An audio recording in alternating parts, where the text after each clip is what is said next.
Thank you for listening to RGCWV Random Geek Culture in West Virginia. I am your host, Luke Hersey, and with me tonight is Mike Mallow and Alex McLean. And we are really happy to be back after a long hiatus. The podcast has always been something that we do when we're inspired or when we want to talk about something. And there has been a lot of some things that has happened over the last couple months, especially some things that are coming up. Hence the t-shirt that I'm wearing. I think that we need to do a video game tag up. Oh man, Alex, yours is the best reference because yours is the color of Cloud's hair. So, your actual hair though is a reference to Red 13. So you're good there. No, I'm not. No, okay. So my shirt is the same color as Aang from Avatar's shirt. Oh, we can get to that when we get to Geekouts at the end. Okay. I'd like to actually hear your thoughts on it. Is that going to be your Geek Out? Yeah. Okay. One. Okay. All right. Well, so anyway, I'm going to go ahead and start us out. There has been a lot of developments in the video game world, a lot of changes, a lot of things that are in flux, and I think that I kind of want to talk about how things are in flux, how games that are of seemingly indie development that are taking over the meta space. I'm not talking about Facebook's metaverse, but the actual video game, the things that we're talking about. And I mean, one of the big ones that a lot of people are talking about right now is Palworld. Now, I don't know if you guys have played it. I played it a little bit. I actually got Game Pass to play Starfield and didn't like it. He's got Palworld on his TV. Is Hazel playing it right now? Yeah, right next to me.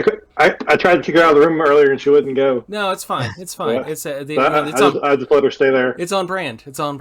So, I played it myself, and a lot of people are saying that it is Pokemon with guns, and I think that is kind of inaccurate to say that it is Pokemon with guns. To me, when I played it, because I had a few more weeks of Game Pass before I got rid of the subscription, I decided to play some Palworld because I'm chomping at the bit waiting for Final Fantasy VII Rebirth. We'll talk about that later, though. But I gotta say, the game did not feel at all like Pokemon. I mean, yes, cutesy creatures, yes, catch them in a sphere, train them, not so much. They level up like you level up. In fact, they level up with you. They don't level up with the battles that you put them in. So that's completely different. And the pals that you capture, so it's a survival game to start out, and you make a camp, and you have to collect materials, you have to build tools and weapons and armor, and all that takes time. But if you capture these pals, these creatures, and then you bring them back to your camp, you can assign them to the different stations in your camp, so then you have those resources, so then you can spend more time playing the game and more time doing stuff and less time crafting stuff. And so it becomes like a whole addictive cycle of, instead of trying to survive in these survival games like Minecraft or Ark Survivor, this game is not Pokemon.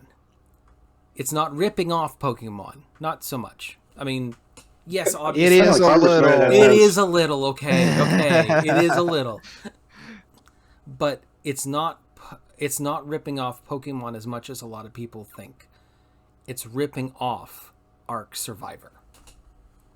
Yeah, if they reskinned the pals, then maybe it would be not at all like Pokemon. Yeah, if you reskin them, like, let's change it from dinosaurs. Let's change it to early Mesozoic era, or let's Stations. Or let's change it to Ice Age mammals, things like that. It's Well, go ahead. The Pokemon Company does not have a monopoly, nor should they have a monopoly on just the concept of collectible creatures that are visually endearing and stuff. They don't have that. Other companies can make games that resemble Pokemon. It's like saying that 2D platformers are all ripping off Super Mario Brothers, and other people Some shouldn't of be them making. are. Sure they are. Sure they are. But no, I think that's a genre. That's a genre, and I mean, even going as far as like Pokemon having a monopoly on the pocket monsters idea, you could say that same thing with Digimon. But then Digimon, the concept of it predates Pokemon. Mm-hmm. Because Digimon, did you know this, Mike, about the origins of Digimon? No, not really. Okay, the origins of Digimon. Did you ever notice how Digimon and Tamagotchi, the early Digimon and the Tamagotchi, they were like all kind of like the same idea, same company? I had them. Okay. I had Digimon. So yeah, the little keychain one. And the thing is the that when Tamagotchi came out, it was really kind of marketed towards girls. So they decided that they wanted to come up with something for boys. And that's when they came out with the Digimon. So you could raise the pals. There is a Palmon. There is a Palmon in Digimon. But you could raise your little monsters and then fight them with somebody else. And that was the point of it. And then they came out with the show, and then they came out with the PlayStation 1 game, which that one was the coolest one. Do you remember that one, Alex?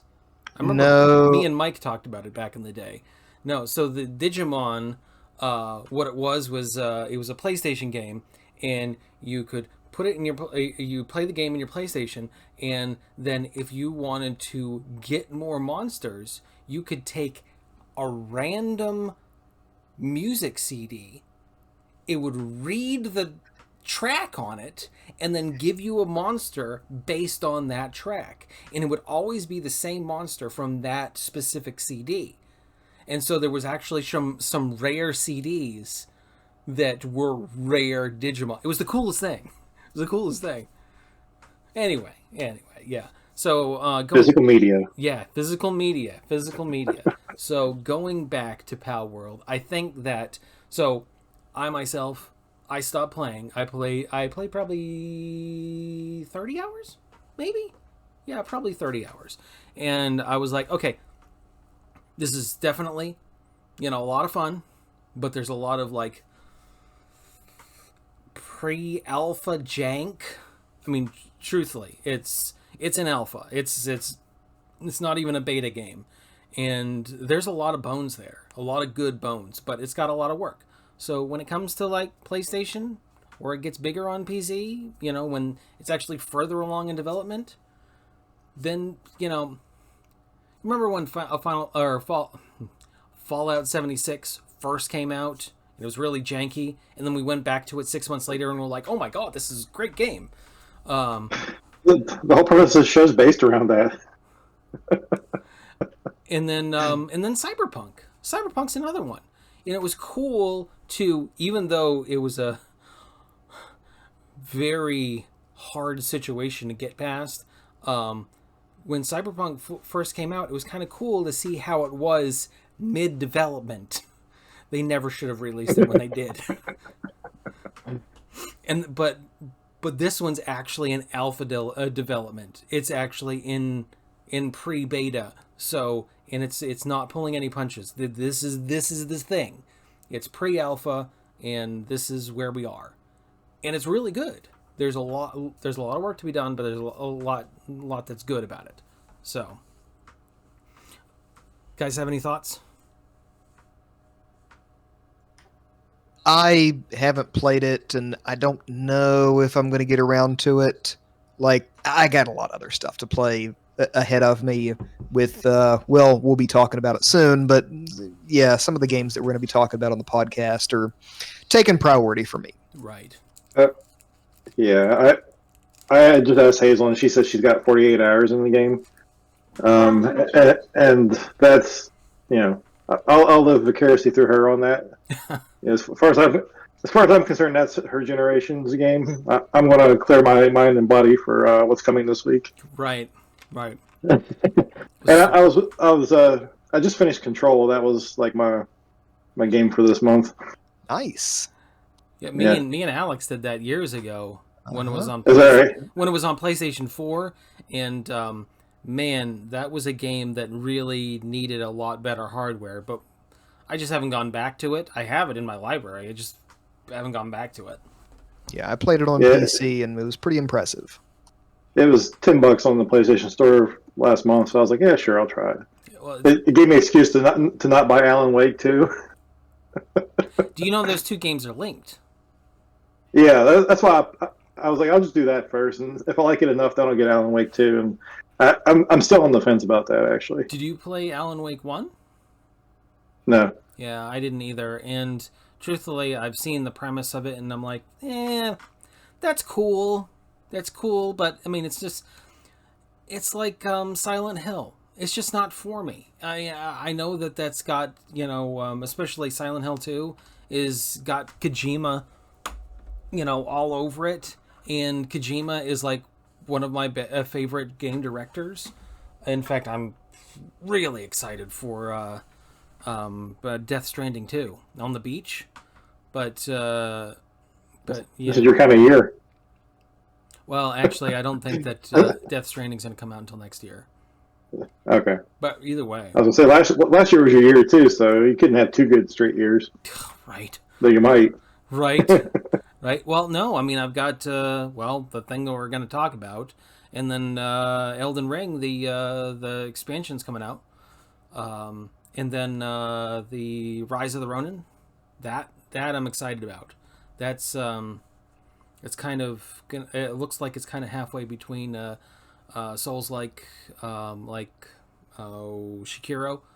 and Ghost of Tsushima. Kind of in between there. And I mean, I don't mind Souls likes games, but that one. I'm gonna have to play the demo before I'm like, yeah. But I think it's gonna be good. So, do you guys want to just jump right into the thing? Let's do the thing. Let's do the thing. Final Fantasy 7. Final Fantasy 7. Okay. Not only Final Fantasy 7, but the meat of Final Fantasy 7. The meat of Final Fantasy 7. I was thinking back to it, and I'm like, you know what? The section that this is talking about, that this is going to cover, this is my favorite part of Final Fantasy 7. I like the end game, but... And I was reading the back cover of the original Final Fantasy VII, and it was talking about, going through all these areas and, the pre-rendered backgrounds, and you rarely ever, visit the same place twice, and I'm like, oh, yes. Yeah. Yeah. Yeah, I remember in the PlayStation game being blown away by the idea that there's a world outside of Midgar. That like you get out of Midgar and you just walking around like, holy crap, there's like a whole world in this. And I've had the same experience with Final Fantasy before, with Final Fantasy VI in America. That like you get to the second Dark World and it's like, oh my god, there's a second world. There's a third too. So it was a big feeling. It's when the game really opened up and became big. Right. That's kind of my experience of it too. And I think I mentioned this before on the show that my first time playing, I really thought like leaving Midgar was the end of the game, and then like you go out and suddenly you're in this big expansive world, and I'm like, okay, we're just scratching the surface here. Yeah, this is incredible, and it cracks me up now because this is part 2 of 3 parts of this trilogy, and this still only covers the rest of the first disc in the original game. If I were to guess, the second part, what we're about to play, is probably going to be most true to the original. Up until probably the end. I think that the third part is going to be completely different. Yeah, well, agreed. Well, all this setup with the alternate timeline's got to go somewhere, and where that's going to is the end of that. I have a pretty good theory about what's going to happen that I'm not going to mention here for spoilery reasons. But if it plays out, I may write it down, and then like when it happens, I can whip out my notes and be like, "Haha, you see." Date it. Make sure you date it. Yeah, I may do that because I think I've got it figured out. We'll see. I will say though that I'm kind of excited to see everything. Excited to see what they're going to do with Zach, because he's right on the cover. He's on the cover of the demo. He's on the cover of... Actually, you know what? Let's talk about the demo for a second. I'm sorry, giddy, Luke. I'm sorry you haven't played it yet, Alex. Actually, you know what? Before we go there, Alex, what are you doing this week? What are you buying that you do not own? Oh yeah, I'm probably going to get around to buying a PlayStation 5.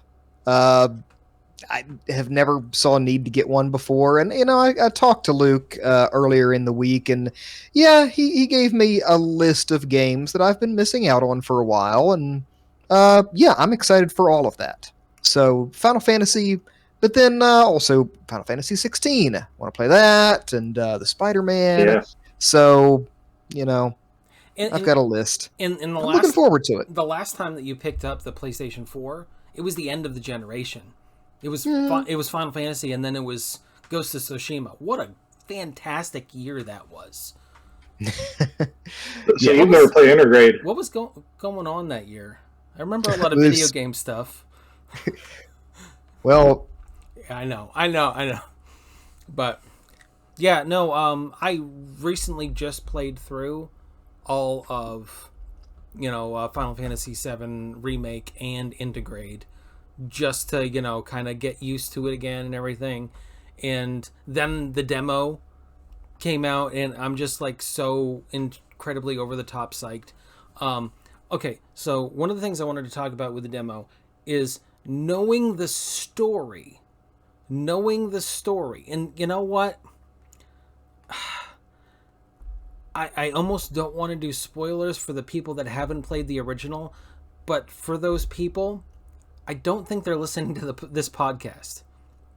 But let's do this. Spoiler warning. Let's do this. Spoiler on the original Final Fantasy VII story beats that may spoil you a little bit on this. We're about to go into that territory. Okay? If you've been sleeping for a quarter century, now's the time to duck. Yeah, this is your final warning. Okay. I love the fact, because we never really got it with text. How much Cloud in the flashback is like Zack. They did so well, because Cloud is a drab character. He's very stoic. He's like Brie Larson.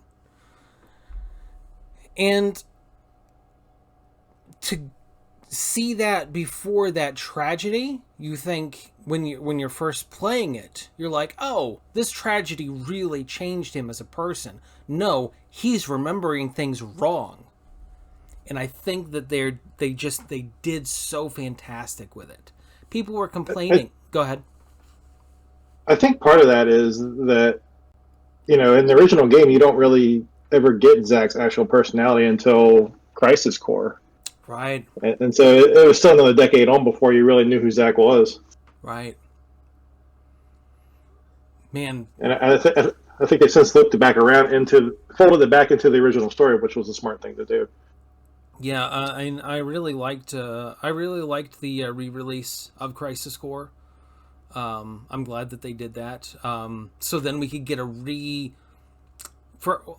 of people didn't play Crisis Core, so they were able to playing Crisis Core now because Square released it. Now a lot of people that didn't get that chance now know about Zack's personality and can go back and play that demo and can be like, the people who did play it, who aren't familiar with it, are very confused now that they've played the Rebirth demo and are like, but the same things aren't happening the same way. This doesn't make any sense. Right. Now, while we're talking about Crisis Core and while we're talking about theories, how would you feel if this new game had some of the characters from Crisis Core, particularly Angeal or other Angeal? What's the other partner's name? Genesis. I've heard talk of Genesis possibly showing up in this. Mm-hmm. And Cessna's confirmed, so I mean it's very possible. Oh right. Yeah, that's right. Cessna is confirmed. I forgot about that. Okay, I didn't know that one. Alex, did you played Crisis Core? Oh, it's in the trailer. Yeah, yes. Okay. Yeah, I forgot that I had seen Cessna, and I had actually been excited, but I completely forgot about it already. So I think that's maybe my out there prediction, is that Angeal or Genesis come into play in some fashion. I don't know if that's actually going to happen, but I feel like there has to be a really good reason for them to put out Crisis Core first. Mm-hmm. And I feel like they're trying to fill us in on that story again for a very particular reason. And I think that's why, because I think they're going to try and at least add elements of those past characters in to make it more cohesive. I'm perfectly fine with them putting them in there. However, shoehorning them in there, I'm kind of against. Yeah, agreed. I don't know.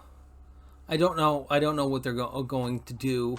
I will say that in Integrate, the Vincent-like character that they put in there, I felt he was very out of place. Are you talking about the? You remember what I'm talking about, right? Yeah. The one soldier that Cloud meets on his bike that he fights. Roshi. Yeah. That I was fine with. I was like, okay, we've got another soldier. All right, that's okay. The guy's gonna, and I'm glad that they're bringing him back. I'm actually glad that they are bringing him back, and they're also bringing Corneo back. What a fantastic character. Okay. Corneo is always coming back. Yeah, I know, because he showed a little earlier this time. He showed up in Wutai. Yeah, he was in Wutai, but which we're not going to yet. Right. So it looks to me like he shows up at the Gold Saucer, which I guess would make sense. I saw a scene though that showed Gilgamesh, which was not original summons in Final Fantasy VII, the original. And it looked like he was over Wutai. I would not be surprised if we take a detour through Wutai to go to the northern section. Well, Yuffie's father kind of has some Gilgamesh properties in the original game, so that's actually who I thought it was in the trailer when I first saw him. I really like the fact that we got another person from Yuffie's that was Wu Tai that trained with Yuffie's father, so getting a little further on the character we don't really know. I would like him fleshed out. Yep. We're going. This is why remakes are made, to further define characters that are external that may fill out the story more.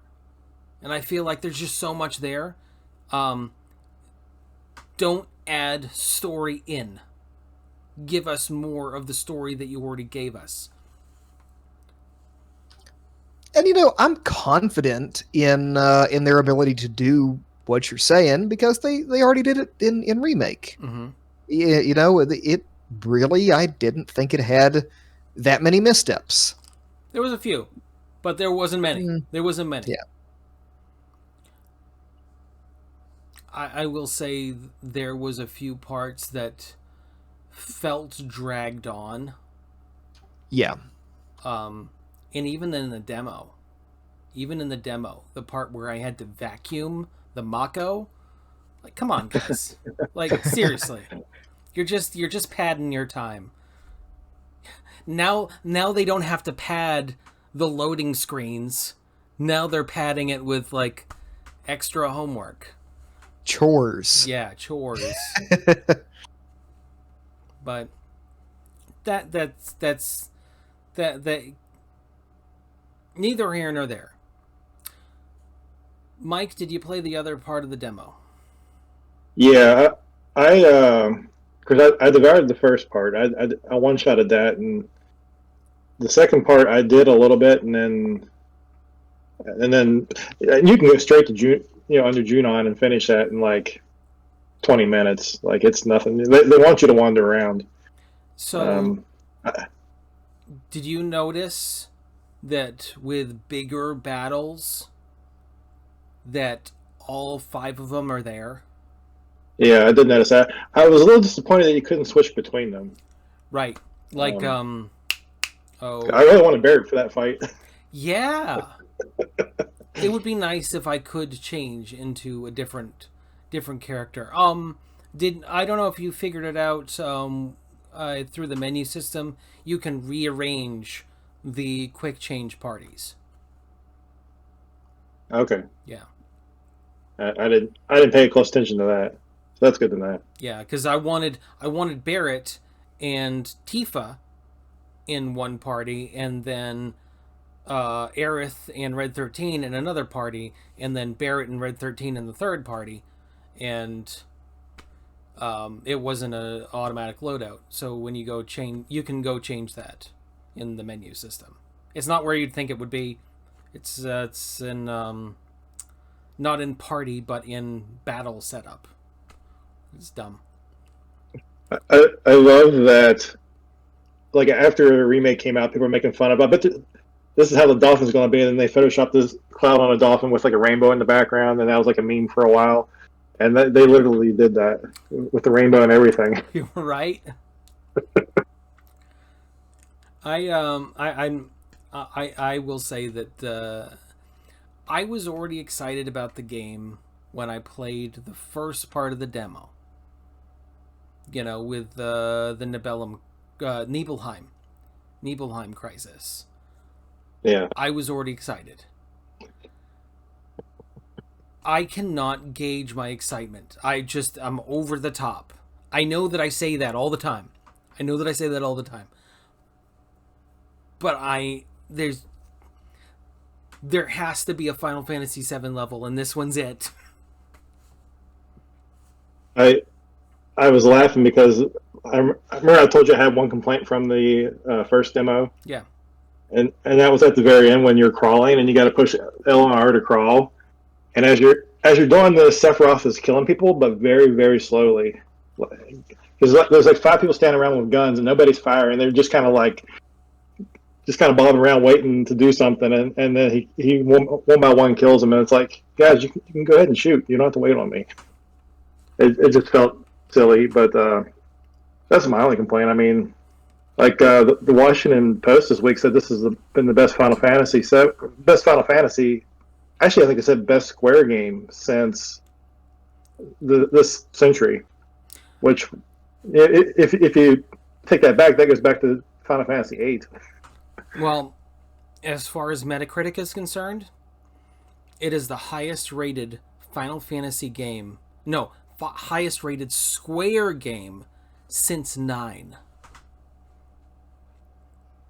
Which is surprising that 9's rated that high. Well, I was thinking about that and looking at the things that came out that year. It's like almost like we were going through a gaming drought. That could be.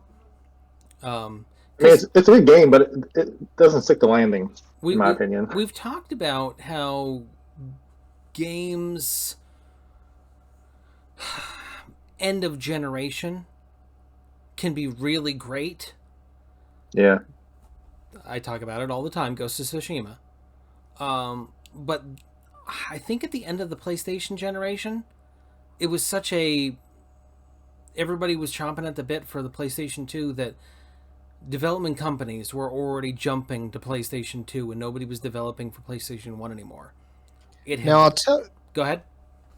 I'll tell you, we never really moved on with that. But remember the Swan Song game episode where we talked about like the last finest games? We didn't get that far in generations, but I think that Final Fantasy IX is a candidate for the PS1 Swan Song game because like that game was technically kind of a marvel at the time, and I think maybe that gets forgotten. Remember how you had the FMV videos that you were playing the game in front of them? A lot of, you know, they made a lot of the scenes look realistic and more cinematic like that. That you have a battle going on behind you, and you know, it's of course it's a pre-rendered thing. That was kind of new at the time. That was a technically impressive game. It's kind of the same way that 6 was. Do you agree? Super Nintendo. Technically, it was impressive. Mm-hmm. But technicality without substance falls on its face. Yeah. And that's why I say candidate. I haven't really put that much thought into what is the PS1's last finest work. And that's the thing, too. Like 8 is a fantastic game after you get past the first 20 hours. Yeah. Yeah, and 9 was the opposite. It was fantastic until the third act, and the third act just fell apart, I thought. Yeah. No, it was given to me by somebody who didn't get out of the Balam Garden area. But like, I don't know, man. I've been playing this game for weeks, and it seems like I'm still in the tutorial level. Here, you can have it. And he was right. I'm truthfully, I don't feel like, and Mike, you told me this several times before, and I finally sat down and played it. I got it for Switch, and actually bought it for Alex, the physical. 12 is a fantastic game. It is on fire from start to finish. It is so even. It was one that I almost didn't buy because I hated the demo of it so much back when the demo was out. Like, it was a terrible demo, and I thought, I'm not even going to get this. But then I finally did, and I was glad I did because I think its ending rivals Final Fantasy VII's, which I don't think any of the other ones have actually come close to that. Right. I don't know. 16's pretty great. I'm not going to say it's as good as Final Fantasy VII, but it's pretty great. It left me wanting more. Did you play 16? Me? Yeah. Yeah, I finished it in like 30 hours. Oh, okay. Okay. We talked about it. I didn't think you had played 16. We had a whole ass conversation about it. We didn't do a podcast episode about it, so it didn't happen. It's fantastic. It melted my PlayStation 5 on several different occasions. Mm-hmm. I bought an extra fan specifically so I could keep playing it. The summon battles just wreck the cooling unit on on my PlayStation, where it shut down on its own. I don't understand that. I've never did not have a problem with that at all. It's only in the summon battles. It hasn't happened any other time during the game. Yeah.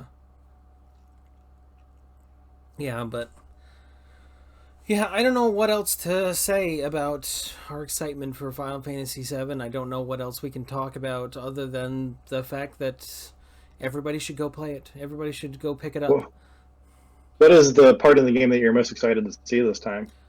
Ooh. That's a good question. Because I know we talked about that the last time.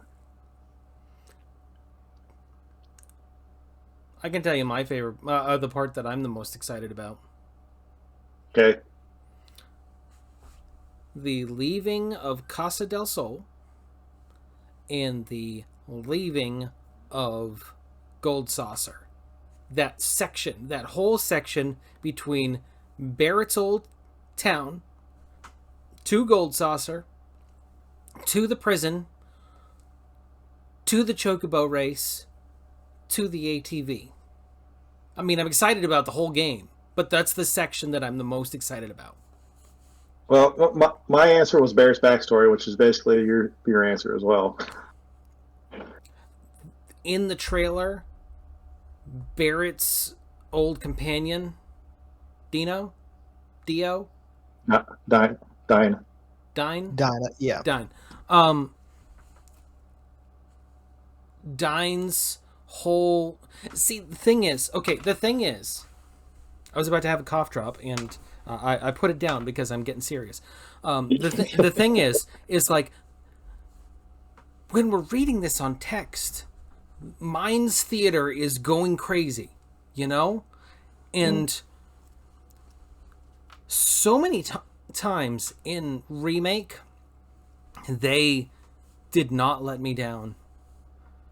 They showed me what I was already thinking, and maybe even more, maybe even better.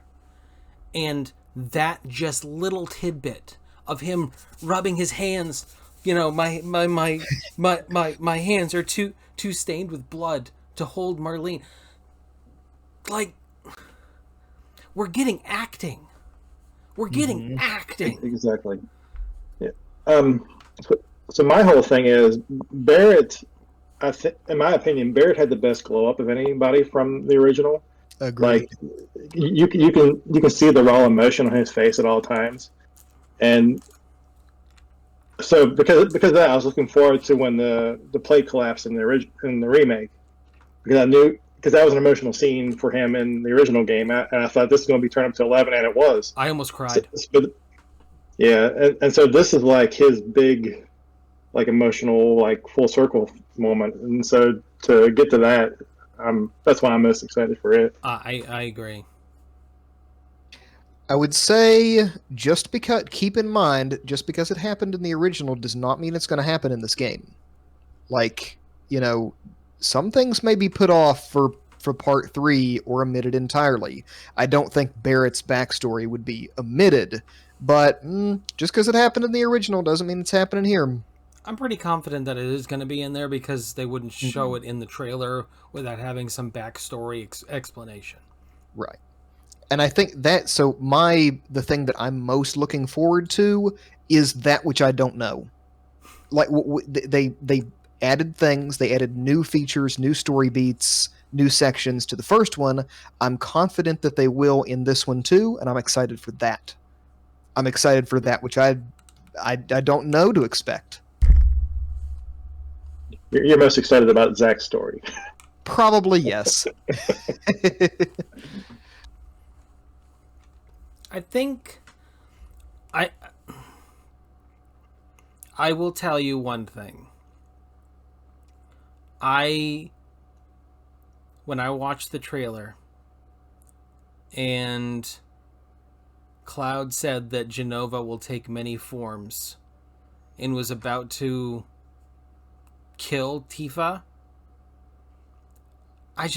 my mind raced. Like, where would they even put that? So, I am with you. Yeah. Go ahead. No, I was agreeing with you. I kind of wondered about that too. But I think that that Square's got some tricks up their sleeve. But they apparently also introduced a weapon in this one, which is early for where it should be. So I don't know. We'll see how it goes.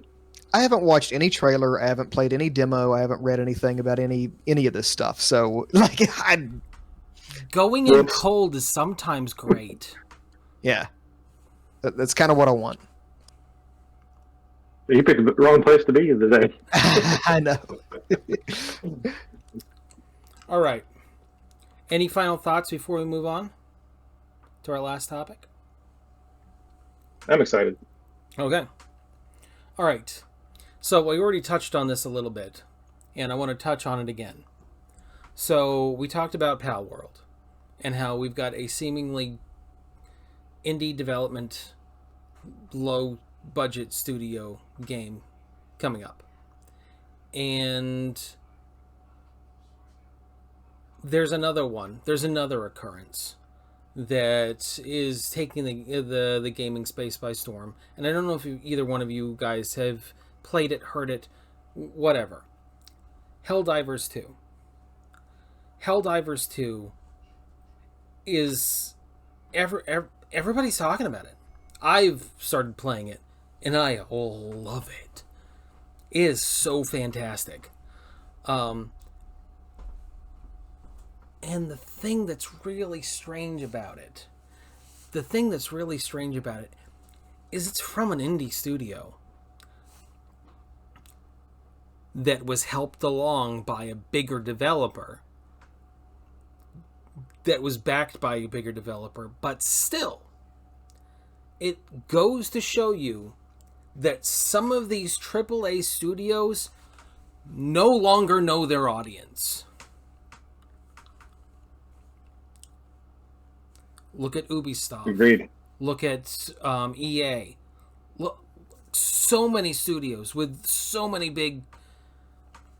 I have heard nothing but bad things about Skull and Bones, the first quadruple A game.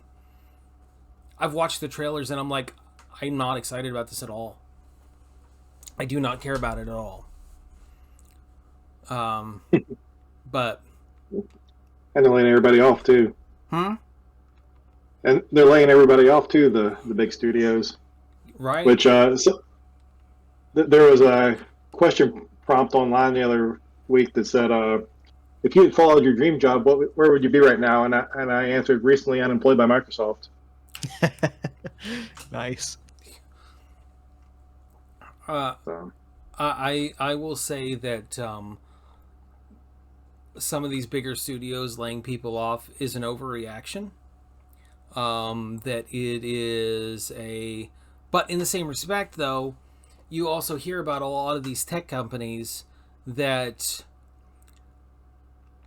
part of their bragging was about how big their studio was, how many people they had. Even though, you know, I'm not gonna, you know, put somebody in a box, but throughout my professional career, I've met a lot of people that don't that no matter where you go, you meet people that just barely know how to do their job. That's fine. If they barely know how to do their job, they know how to do their job. However, throughout my professional career, I've seen a lot of people that their job is to sit in a chair. Their job is to sit in a chair. And I can only imagine that in these game development companies and these other IT companies, that there were a lot of that. There was a lot of that. And when it comes to laying people off and everything, I can't see a lot of really good developers, really good graphic artists, really good level designers, really good concept artists being laid off. I just can't see that in any situation. At the same time, you know how it is that whenever you're the office rock star, everything gets put on you. And, you know, a friend of mine is going through this right now, that his company has laid a few people off, and then they put whatever work they did on him, and then they lay somebody else off and they put the more work on him, and like he's the workhorse, and they, you know, just because somebody isn't firing on all cylinders doesn't mean that they're completely useless. Right. No, I do understand that. I mean, shoot, we have. Well, I've worked with several people before that weren't, that really didn't. They didn't belong in the position, and they knew they didn't belong in the position. Not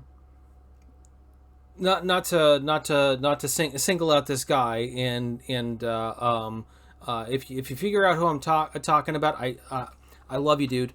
I do. But he was a developer, and he got put on our team, and we're system administrators, and so he wasn't great at system administration. So the things that I threw to him all the time were the things that I knew he knew how to do. Okay? And what that did was it freed up room for me so that I could get back to the system administration to roll out a new product. So when they're laying off people and that person may not be, you know, totally great for that position, like you're saying, Alex, they might not be terribly great at the position doesn't mean that they weren't doing anything. So, yeah, there's that. So anyway, what I'm trying to get at, the reason why I brought up Helldivers is I'm trying to point out, and Alex, actually, you kind of articulated what I was getting at, which was the people on top that don't know the gamers and also don't know the developers are the problem. Too many big developers that are being head up by big MBAs, not the basketball guys, but the, you know, business masters degrees, that are head up by those guys. They are tearing gaming down to numbers. But then you have something like Palworld. Then you have something like Helldivers. And completely throws everything that they knew out the window. I mean, these things go in cycles. I feel like we've seen this happen before, you know, over and over again, and studios come and go. Right. That somewhere a passionate creative makes a really groundbreaking product, and then they become part of the greater industry. Right. You know, Rockstar Games, trying to think of just examples here. And, well, heck, even years ago, EA put out groundbreaking games in, like, the 90s. And then they got big, and then they're just playing it for the numbers. Perfect example. It's true. Perfect example of what you're talking about. Bethesda. Yeah, Bethesda's a fine example of one. They got so big, and they started getting. But I mean, actually, you know what? Another great example. CD Projekt Red.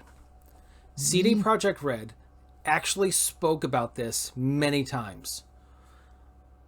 After the success of Witcher 3, when they were working on Cyberpunk, there was a lot of fresh investment. And to satisfy those investors, they pushed out a product that wasn't ready.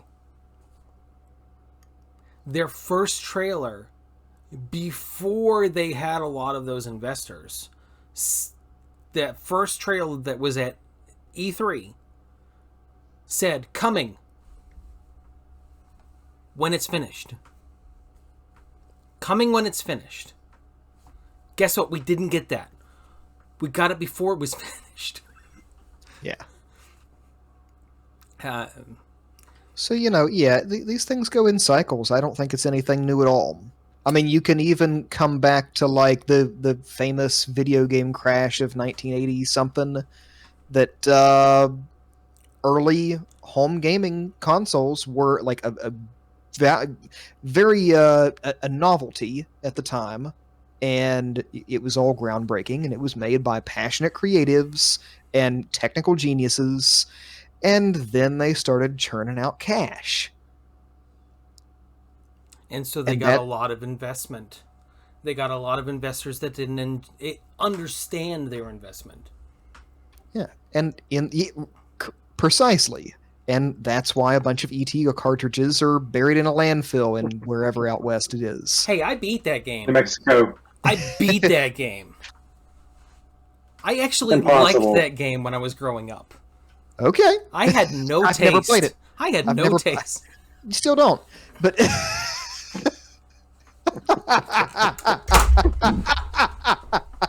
oh no! Good night, everybody. Oh, I'm not going to be invited. I'm not going to be invited to another show, am I, Luke? It's okay. It's no worse than I would have given you, so I'll let you have it. Anyway, so I had mentioned it. I might as well talk about it for a minute before we go on to Geekouts. Which this isn't my Geek Out. This isn't my Geek Out. I'm just gonna go talk about this thing that I mentioned, Helldivers 2. So think about Starship Troopers. The guys fighting for Earth, fighting the bugs, in a really good allegory to democracy. So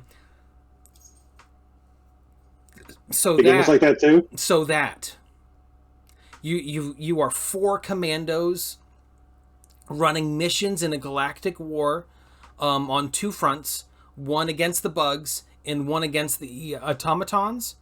And the automaton battle, so the bug battles look just like a scene straight out of Starship Troopers. And then the automaton battles, they shoot red lasers. It literally looks like a scene from Terminator 2, a flash forward from Terminator 2. And you're these 4 guys, and you literally, and to get new equipment and everything, you have to get requisition credits and stuff like that. You actually have to it's through a battle pass, but there's a free battle pass and then there's a paid battle pass, and the free battle pass is actually really good, but there is a paid side too. So they have a battle pass side, but it's only $40. It's only $40. And they have co-op play. I mean, Alex, you could get it for PC, and me and you could play today. And Mike, you could get it for your PlayStation, and we could play it. I played with people from PC and from PlayStation, and it's great. It's a really great game. So, Assuming it's on Xbox too. it is not, because it was an indie studio. It was an indie studio, and remember how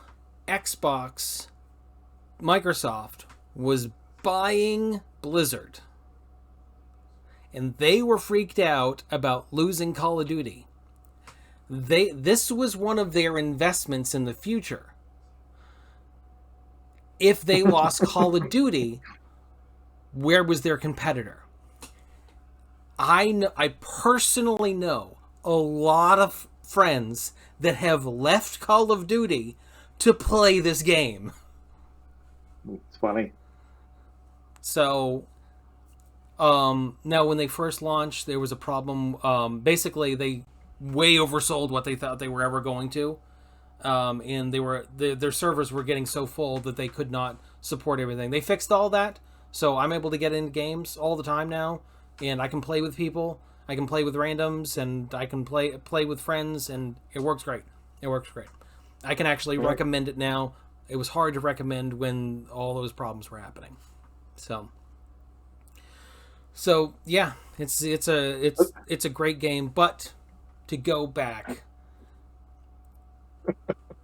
for what we were talking about how gaming is so tenuous. Gaming is such a hard thing to define that even the indie developer that knew that they had something great couldn't even predict how great it was, because it's so, you can't define it. You can't define what people are going to like and what people aren't. So I guess to put a cap on it, gaming is a bad investment. Right. Whoops. Unless you're buying a Nintendo stock. Nintendo stock is pretty good bet. Yeah, it's not going anywhere. It's going up. It's just going up. And when they finally announce the Switch 2, probably next year. I sold a while back, and yeah, that's been one of my better stock purchases. Right. So, you guys ready to do Geekouts? Yep. Okay. Yeah. Okay.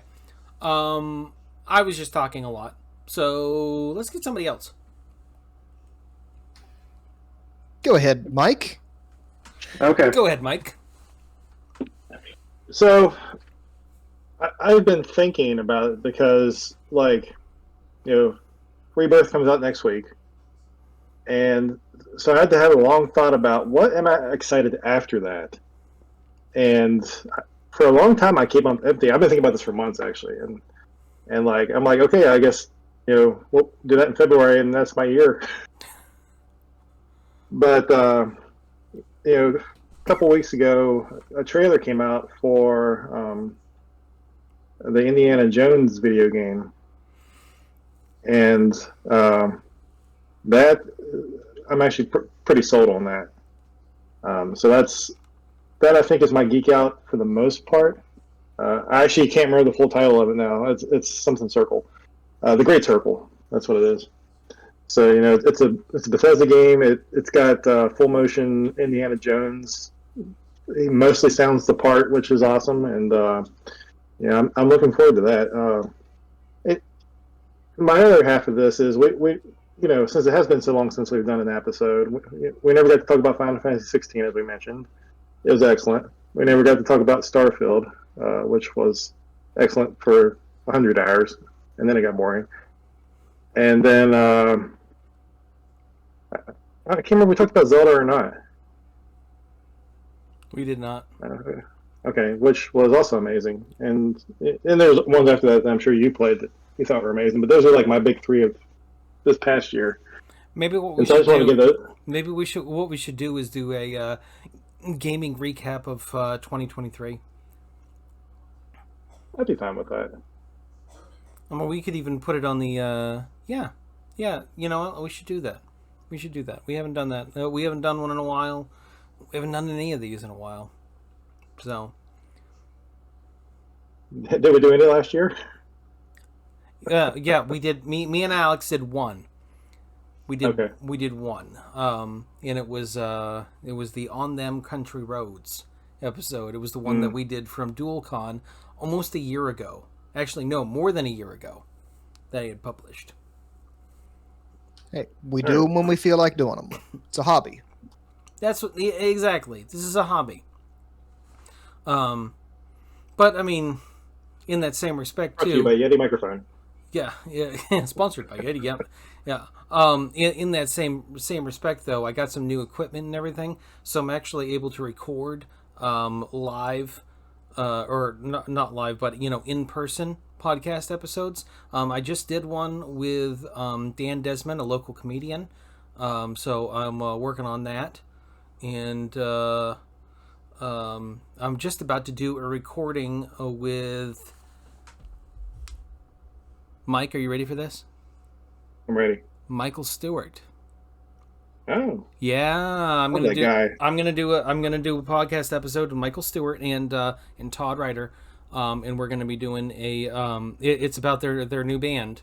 They just had a live performance at the art gallery, and it was really good. It was really good. Fantastic album. Right. It is a fantastic album. What's your favorite? Old Doge, I think. Although they're all pretty good. Old Doge is good. Mine's actually How About This? Okay. I really like that one. And that one live was awesome. Nice. So. And you can wax poetic about the Yuppie special. Which was a breakfast sandwich we invented when the coffee shop was there. The Yuppie special. It was just a Pat's cheese melt with Capicola.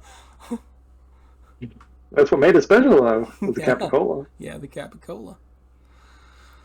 All right, Alex, you ready for yours? Yeah. God, there are several things that I'm kind of passionate about right now, but I don't want to waste your time. Let's see. Thursday, I went to my buddy Jeremiah's house to watch the new Avatar: The Last Airbender live action series. Did they It's out publish on- all of them? Yes, yeah, it's Netflix, so that's how they do them. Yeah, it's 8 episodes. They're all out. That was my question. Yeah. So did you binge all of them? No. I'm not a binge watcher. But I watched episode 2 last night, and I gotta say, yeah, it's pretty great. I have criticisms. They're specific and geeky. I think its greatest sin is that they don't have Disney money. Like, and you can tell. Like, yeah, the effects are good, but they're not like Marvel good. Okay, and that's a friend of mine.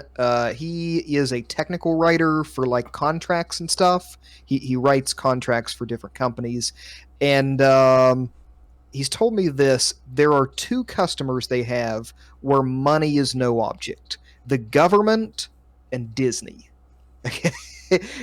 That the pocketbook is unlimited for both of those customers. They don't care how much anything costs. So yeah, like, they don't have Disney money. The effects look a little cheesy. The actors are a little cheesy. It's a bit of a cheesy show. But I loved it. Episode 2 was better than the first one. So I think my biggest surprise is I can't believe they actually found a person who looks like Sokka. Like, the guy playing Sokka really looks like him. I saw some trailers, and he really looks like Sokka. And like, he was acting like Sokka, too. Yeah. And it's with these sorts of things, it's hard to strike a balance between being too cartoony and too realistic. And they are leaning toward the more realistic, so a lot of the humor from the cartoon isn't there. And I think if they did try to be a little more humorous, it might look bad. I'm reminded. Cowboy Bebop. Yeah, Cowboy Bebop. yeah. No, I'm reminded of like the Dragon Ball Z movie, that Dragon Ball Evolution. That movie was written by a cartoon writer. That movie was written to be animated, and they put real people doing, at least. Okay, that's my opinion. All right. Yeah, that's not a fact that you didn't know. I believe that movie was written as a cartoon, and you have these live people acting like cartoons, and it looks stupid. Here's an interesting factoid I just made up. Right.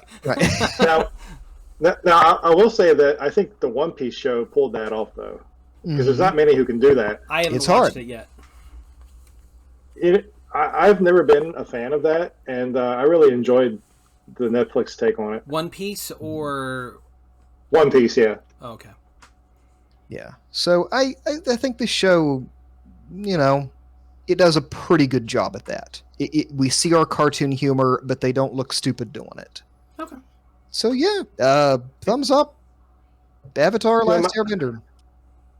My only problem is I always felt the original show didn't hit its stride until season 2. Once you got the whole gang together. So I'll still watch it, but I'll be more excited for the second season when they get to that. I'll be more excited when they have the whole damn show done, because truthfully, I didn't Me too. get super into it. I don't even know what season it was. I don't know what season it was, but it was the end of the Earth Nation. The end part of the Earth. I was just kind of watching it before, but then That's by season 2. yeah, after that, I was like, man, this is getting good.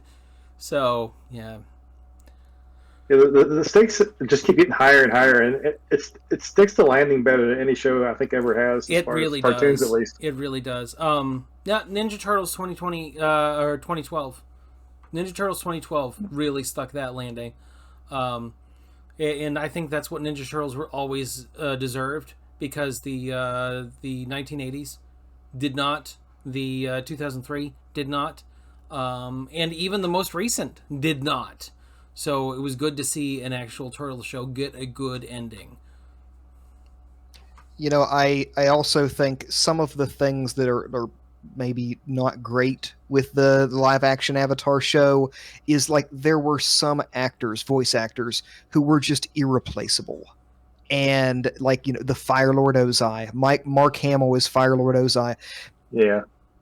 Any other voice that comes out of that guy's mouth is not going to sound right. And you know, Mako as Uncle Iroh. Uncle Yeah. Iroh, you know, Mako has passed away, and just the guy that they have to play Uncle Iroh is not the guy from the cartoon, and it's never going to be. Yeah, I feel like he was always going to be the hardest one to get right, Mm-hmm. and I think they did better than the Shyamalan version, at least. Oh yeah, Just based on the trailer alone. In my opinion, Uncle Iroh made that show. Yeah, big time. He's the emotional core of the Fire Nation story. Well, it wasn't even just the Fire Nation story. He was a perfect juxtaposition to Aang.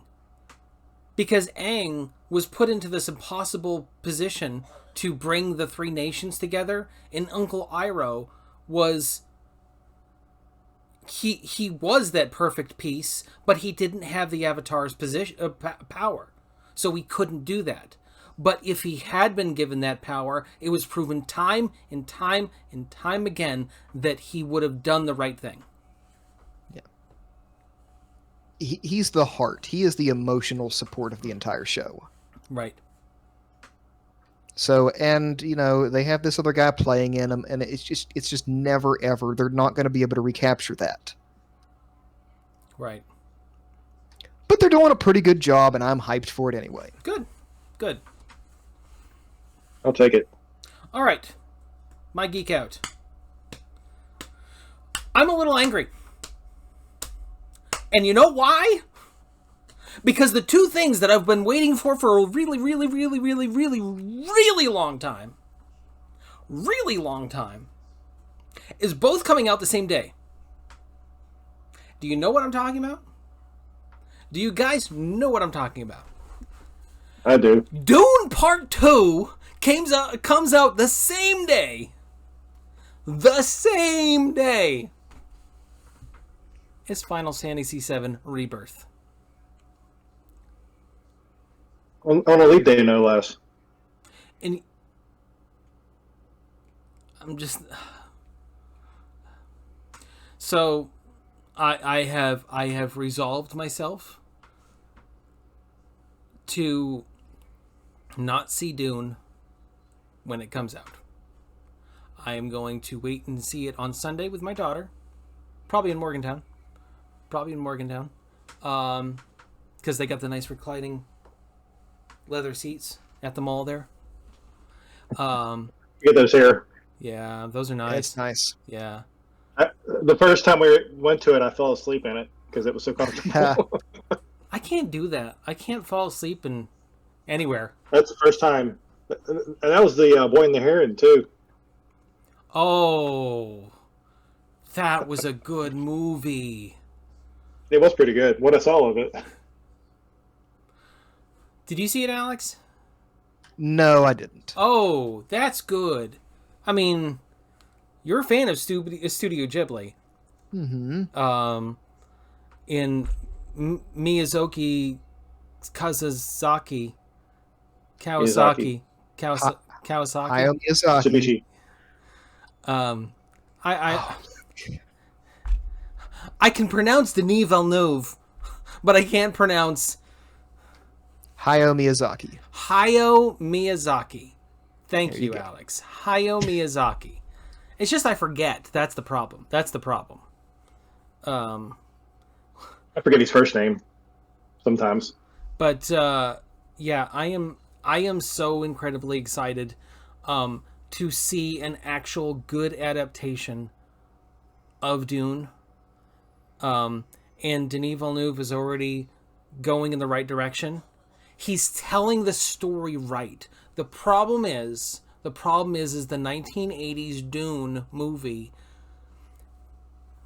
painted Paul as the Messiah and the liberator of Dune. And that's not the story. That's not the story. The story is the dangers of a prophecy and the people that can interpret it wrong and certain situations getting out of hand because of that. And that's exactly what Frank Miller? No. Herbert, thank you. That's exactly what Frank Miller, that the comic book artist. Frank Herbert, that's exactly what he was trying to articulate, and nobody read the second book. But it was talked about all the way through the second book, or the first book. The problem is that there was an actual good theatrical adaptation of Dune, but it was stuck on Sci-Fi Channel. That one was pretty good. Actually, I don't know if you remember, Alex. I actually put it up on my storage. I ripped the VHS and put it up on my public storage. Okay, that's cool. So anybody can go and watch it. But yeah, it's there's such a great cast. I think that Timothée Chalamet is fantastic as Paul. He has the emotional depth that Paul needs. Not to say that the guy from the 1980s didn't have an emotional depth, but it was as deep as the puddle. And he proved that even throughout his regular career. He's not an emotional guy. He's not. Yeah, actually, he was in Sex and the City. Yeah, I am so excited to see the second part of this, and I hope that this movie does so well that we get the third, because it needs the third. So then we get the full story. Because you know what? With certain things, how it's going, geologically, politically, it's a movie we need right now. We need to have that thing that shows us don't let things get too far. Because if things get too far, they can never be fixed. So I'm going to watch it on Friday and spoil it for you. Don't make me throw my headphones again. Come on, twice in one episode. Zeg them on. No, I'm not. I'm so numb. I'm so numb from Alex's insult. It's just water off a duck's back. So, you know what? Actually, I have a second geek out, and I'm sorry because it's video, and I got to show you guys this. Okay, and I talked about it earlier. Okay, this is really cool. This is a wireless lavalier mic. It is a wireless lavalier mic. It plugged. Don't let me dropped it forget. down. Yeah, don't let me hold on. He dropped it down the vent. Yeah, no. Oh, this has been the funniest episode. Yeah, no, right. Okay. It was the clip. It was the clip for the thing. Okay, so this is a wireless lavalier mic, and it's got an iPhone transmitter. So I plug it into my iPhone, and it's actually got two wireless lavalier mics, so I can be mic'd, and whoever I'm interviewing can be mic'd. It can be in a loud situation, which we were in the episode where I was recording with Dan.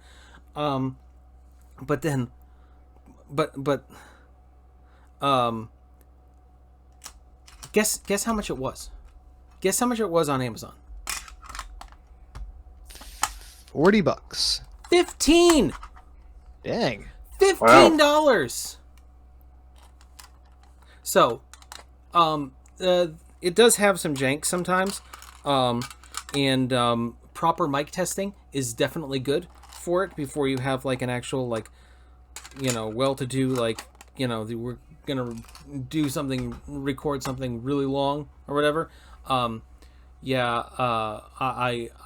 I did not do a proper test when I recorded the thing with Dan. However, his was working and mine was not, and I'm super loud, so I actually was able to be I picked up on Dan's mic. So but Dan is crystal clear. When you listen to the episode, he's crystal clear, which is crazy because we did it from the coffee shop, the Joe, in the middle of Fairmont. So I know it's a second geek out, but I wanted to talk about that. So we haven't done this in a while, so I feel like I have a lot of podcast energy to get out. So anyway, I think we're at a close, guys. You think so? Yeah. Yeah. Sounds good. Yeah.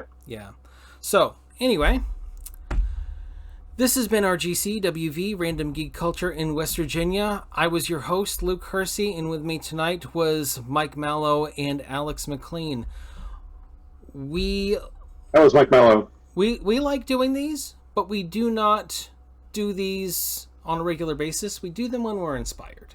And with Final Fantasy VII and the state of the gaming industry, we felt inspired to put out an episode. So I definitely I think that all of this episode really had a theme, and it was the theme of the state of the gaming industry. Things that are sure bet, that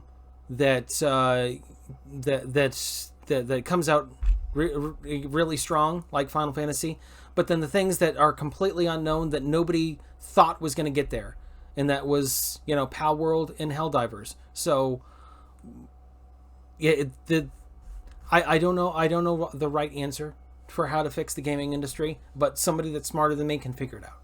So maybe they'll listen to this episode and be like, hey, those guys had a point. Let's do that thing that they were saying that they couldn't define.